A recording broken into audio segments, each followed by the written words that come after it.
Hi, this is Andrew from Hot Tub Focus, and today's video is about using your hot tub over the winter. And this is going to be a quick introduction. There's going to be a lot more detail if you click below on the post, which will take you to Hot Tub Focus and a full, massive, great big long blog post that I wrote about winter hot tubbing, and also loads of other things about hot tubbing as well. So can you, or should you, or what do you have to do to use your hot tub over the winter? Well, the first thing to say is that hot tubs these days are actually designed to be used 365 days a year, 24/7, unless you've got an inflatable hot tub, in which case they're not actually designed to work below the number.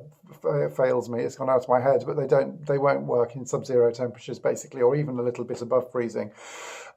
So anything other than an inflatable hot tub should be okay to use for the whole winter.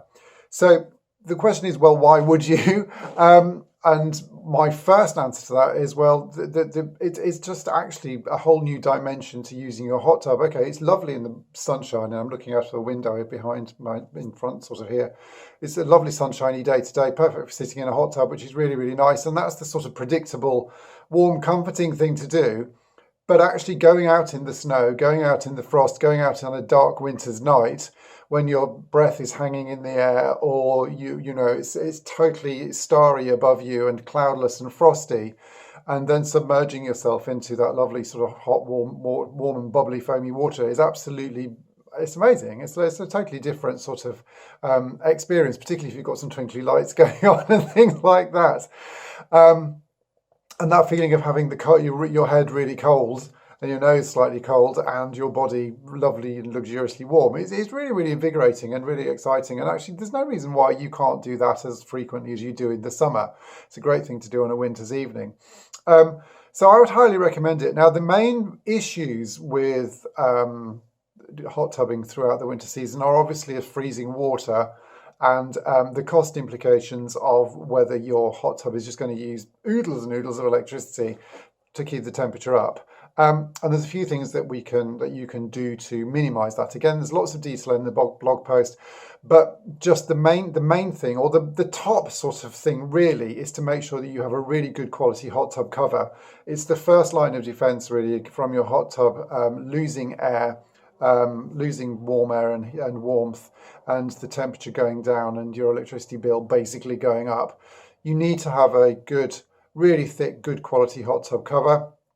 A hot tub cap to go over that top is good for keeping cold air and wind out, and even a full sort of, full tarpaulin cover can be really, really good. So my top tip is to make sure that you've got as much coverage for your hot tub when it's not actually in use as possible, to keep as much heat in as you can as well.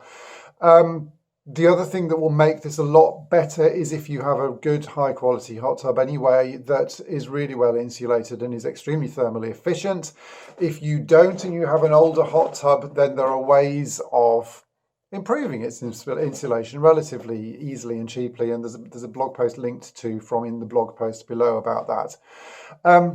Second thing is also just to look at it, well, actually you've spent $10,000 on a hot tub. Does it really make sense to use it for only 6 months of the year or something like that? Because I've worked out in the blog posts a sort of per spa hot tub dip costing per hot tub dip, if you know what I mean.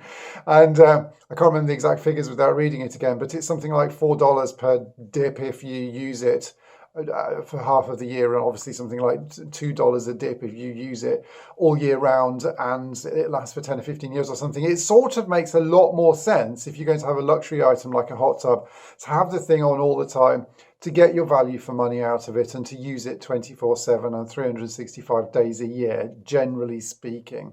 So I found that quite an interesting exercise to do, actually. It seems to me pointless having something and then not using it. Finally, you have to think about, well, if I'm not going to use it over the winter, then what's the alternative? And you do need to, if you're going to close your hot tub down over the winter, go through a winterization process, which is fair. It's not long and involved, but it needs to be done properly. You need to work out how you're going to get all of the water out of the pipework and out of the pump, etc., etc., so that there's no risk of your hot tub freezing over winter and the subsequent damage possibly occurring. There's a link in the blog post again to another blog post with loads of detail about how to do that and make sure that your hot tub is ready for winter. But best way to get your hot tub ready for winter is to keep it on, buy a fantastic cover for it, buy a tarpaulin and basically wrap it up and keep it hot and warm and insulate it and just use it during the winter and enjoy it during the winter and all year round. Okay, I hope that's been helpful. If it has, then why don't you subscribe here on my little fledgling channel, see if we can get some more subscribers going. Go and have a look at Hot Tub Focus. There's loads more stuff there about hot tubs, and I hope to see you in the next video. Thanks ever so much. Bye-bye.